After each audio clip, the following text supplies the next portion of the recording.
Alright, this is video number 13. Lucky, obviously. And what I'll do is I'll take you through kind of some of the trials and tribulations I've gone through with this guitar so far. I've been doing this forever. I actually started a couple of years ago on this guitar. I bought this guitar when I was 22. I got it in the year 2001 or 2002, I think. 2002 actually. So it was made in 2001. You can see the dates that are inside the neck pocket there, say 2001.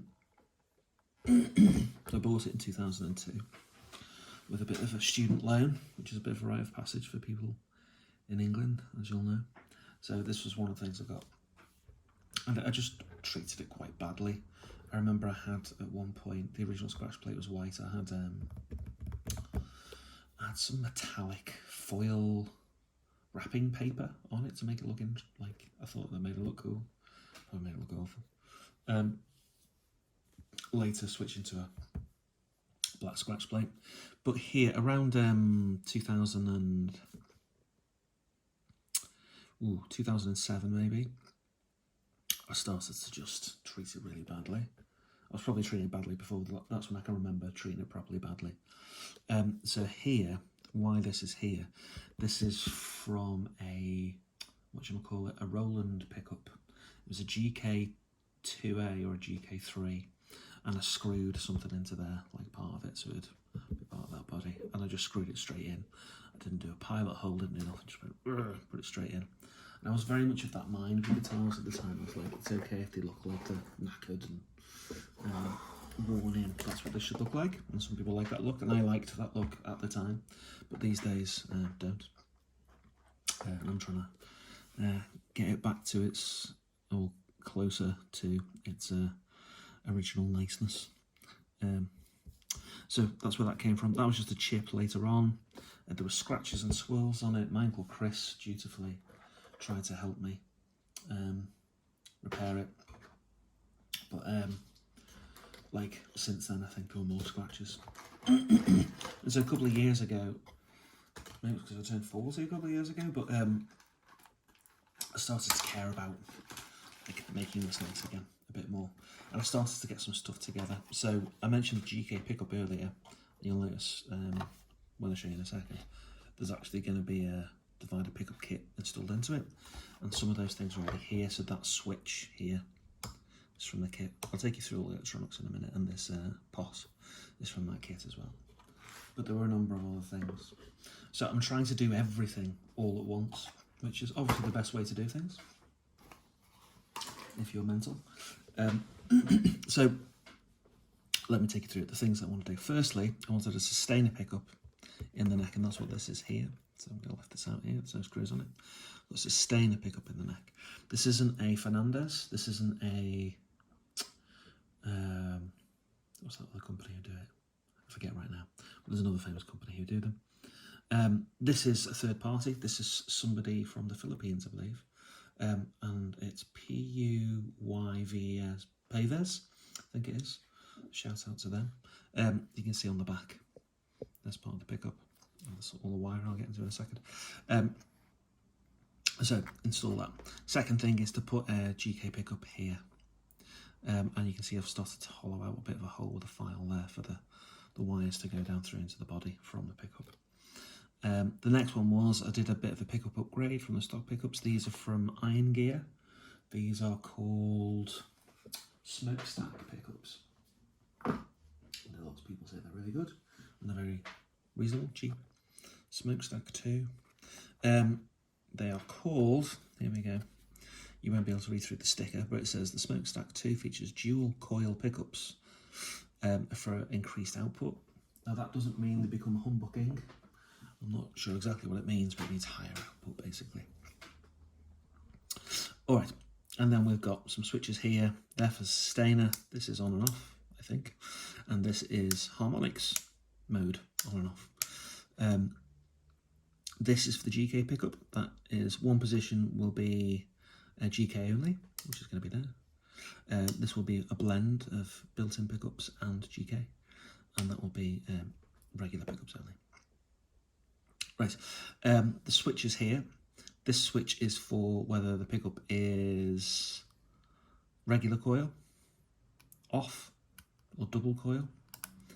I'm not sure. I mean, this could also technically function as an on-off switch for glitch stuff, but the switches don't feel quite chunky enough for that, really. These are part of the GK kit. They will be connected to do control signals. Regular 5-way switch, regular pots, nice ones from CCS. Flip it over. So under here you can see the wiring from a lot of that. So on these smokestack pickups, on this one you can see there's a blue and a red and a ground, which is black. Blue is the blue is the high output, red is the low output. On the middle pickup you can see yellow is the high output, red is the low output. And so those switches are going into there, and they'll carry on into this main switch here. So the pickups will go into this switch to determine whether they're high or low output, and then the configuration will be dealt with probably can't see half what I'm doing, with this switch here. So that's what I was saying. So you can imagine the high output, so the switch goes down on this side, so I'm going to switch this down, and that'll go in there, and then the centre pin is the common. And the common will go into the relevant lug on the 5-way switch here, which I believe is that one in this case. So that can be selected. The neck pickup, the sustainer pickup, cannot be used as a pickup in its own right, sadly. Or at least as a sustainer and a pickup at the same time, even though it's a dual rail. So that's a sad sacrifice I've got to make, but to be honest, I use the GK pickup for 99% of my guitar sounds anyway. These are almost just there as a nice to have. Battery thing here, which I might make longer. That's for the sustainer pickup. These are the sustainer switches, which are pre-wired. I need to trim this wire down or manage it somehow so it's not as baggy, as you can see here. And there's 250k CTS pots, which are common for single coils because they're quite bright. So the lower ohmage, 250 ohms, is better for bright pickups. You can get 500k, which are a bit brighter, and they're good for humbuckers. And then you can get 1000k or 1 mega ohm, and they are used on Jazz Master pickups, I believe. I got that information from the StewMac YouTube channel. So that's the electronics. And in the body, let's see what I've done so far. So I've done this lining with copper. I originally did put in, conductive paint, but didn't seem to do the job, or it would need a lot more conductive paint to do it. And it does look cool, but when you go inside to do an electronics work, it's really messy. So I think if you are going to put in conductive paint, you probably need to put in, like a clear lacquer over it afterwards, if that doesn't affect the conductiveness, I suppose. Cut an extra cavity here for extra wires and stuff like that. Cleared out the hole on this part of the body there to be a lot wider to get the GK electronics through. I've put an extra hole here at the bottom, so more like a Yamaha Pacifica style guitar, or other guitars that have the pickup thing there, pickup input there. That needs some smoothing out, and you can see like I've done some lacquer and paint on it, but it still needs a lot of work. And in here I've put in some felt over this copper here, which is to hopefully create a Faraday cage to get rid of the hum. And that's probably, ideally I'm going to put the battery compartment in there, so I might not have just a regular pickup place for a jack. That's still something I'm deciding on, because that's a big deal to decide to just go with a GK pickup output rather than having a jack output.